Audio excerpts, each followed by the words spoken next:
Hello everybody, this is Mr. Bowen. So today we're going to be continuing our 1.11 homework. We're looking at questions 2 and 3 to wrap up this one. So, question 2, suppose that the distribution of baby birth weights in the United Kingdom is normally distributed with a mean of 3.39 kilograms and a standard deviation of 0.55 kilos. Alright, so what is the probability that a baby born in the UK weighs more than 3.39 kilos? So if our mean is 3.39, then it should be equal probability on either side of it. So the probability that a baby weighs more or less either way is going to be 50%, because that's exactly the middle as the mean of the normal distribution. Okay, so what's the probability that a baby born in the United Kingdom weighs between 2.29 and 4.49 kilos? So in order to figure this one out, I need to figure out how many standard deviations away we are. So if you remember on our first question, we broke down the standard deviations and the probability that any random choice is in that range. So there's a 34% chance it's between, in this case, 13 and 14. In this case, it would be between 12 and 13. There's a 13.5% chance. So we just have to adjust our numbers down here on our axis for the new mean and standard deviation to figure out where we are. So if I start at 3.39, 2.29 is obviously smaller, so I'm going to subtract my standard deviation and see how many times I have to do that to get to 2.29.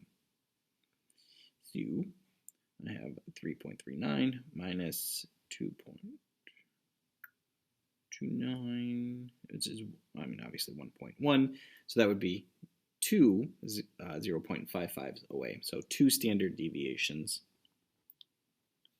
lower, and 4.49, how far is that away? That's the same distance higher, so that would be 2 standard deviations higher. So how far, or what's the probability of going, or of a random choice, being between 2 standard deviations lower and 2 standard deviations higher? Whenever they're the same, remember that comes straight from our empirical rule. So 2 standard deviations away would put us at 95%, since that's the second number in our empirical rule of 68, 95, and 99.7. Right? So 1 standard deviation either way would be 68, 2 standard deviations each way is 95, 3 standard deviations each way is 99.7. So this is 2 each way. All right, which is more likely that a baby born in the United Kingdom weighs less than 3.94.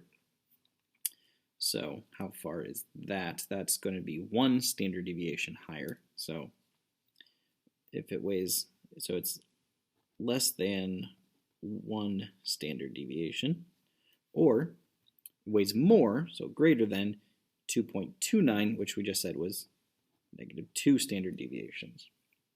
So this one has to be more than here because it's further away, but if you want to see it from the picture, I'm saying, is it more likely to weigh less than this? So I have my whole center area stretched out this way.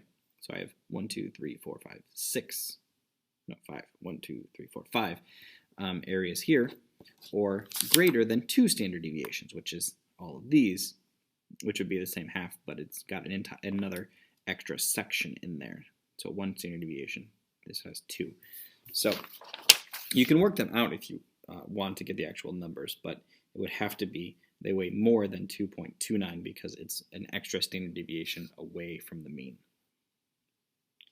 Okay. All right, next question. We have a study of teenager sleep habits revealed that the mean number of hours slept per night was 7 hours with a standard deviation of 1.5 hours. Assume that the data is normally distributed. Okay, I think this is actually a high estimate from what I hear from kids in school, but it is what it is. All right, what is the probability that a randomly selected teenager sleeps more than 8.5 hours? So that is 1 standard deviation higher. So if I come back to my numbers here, I want more than, right? Sleeps more than 8.5 hours. So that's 8.5 would be my first line here. So it's just these 3 all added together. Okay, and that's the one way to do it. I'll show you another here in a second as well. So we have 13.5 plus 2.35 plus 0.15 gives us a total of 16, right? So 13.5 plus 2.35 plus 0.15 gives us 16%.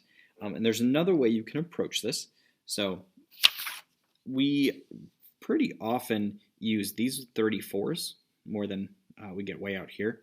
So knowing this is 50 and this one is 34, this 84 number comes up a decent amount as well, so you kind of get in the habit of that. So if I know this one is 84, my whole thing's 100, so I could also approach it as 100 minus the 84 using that complement idea, which would also land me at 16%. Either way you want to do it, will work. What is the probability that a randomly selected teenager sleeps less than 4 hours? So that one is 2 standard deviations, right? 3 lower.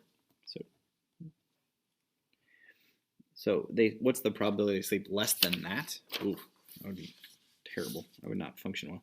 So that would be 2 lines down. So that's just these 2 regions. So I add those up and get 2.5%. Okay, which is the 2.35. So I'm basically losing this one. So it's just that 5%, or 2.5% there. All right, and this one is interesting. So you could come up with slightly different numbers here. The National Sleep Foundation recommends that teenagers get between 8 and 10 hours of sleep per night. Estimate the probability that a randomly selected teenager gets between 8 and 10. So this one is tricky. So I'm going to draw a new normal distribution here to help you try and see what we're talking about. So this one, it's 7, 8.5, and then we're looking at 10 and 11.5. And then I don't really need this side, but for completeness sake, I'll go ahead and put it in. So 4 and 2.5. So this one's different than the other ones because while we're looking between 8 and 10 is on our graph, but 8 is not. 8.5 is, so we have to make an estimate here because instead of making one we know, I'm actually slightly off. I'm looking at 8 here instead of 8.5. So when I'm estimating this, I can get a range and I can get a pretty good estimate, but I can't figure it out for sure with the skills we have right now. That's a more advanced statistic concept, or you start using z-scores and good stuff. But what I do know is I know how many is supposed to be in this region by itself. That's supposed to be 13.5, just between the 8.5 and 10. Okay, and this entire region altogether, so put this down first, it has to be greater, strictly greater, because it's past that, than 13.5%. And both regions together, if we're going from 7 to 10, would have to be 34 with that 13.5. So that's going to be 47.5. And I know it's going to be strictly lower. So it has to be in that range. But really looking at this, I'm losing quite a bit.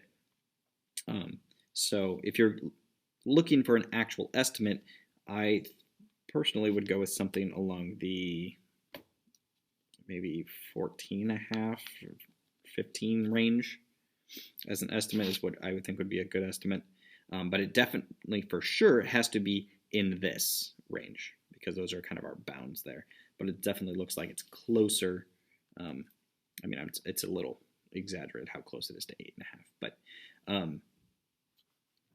definitely between those 2 regions.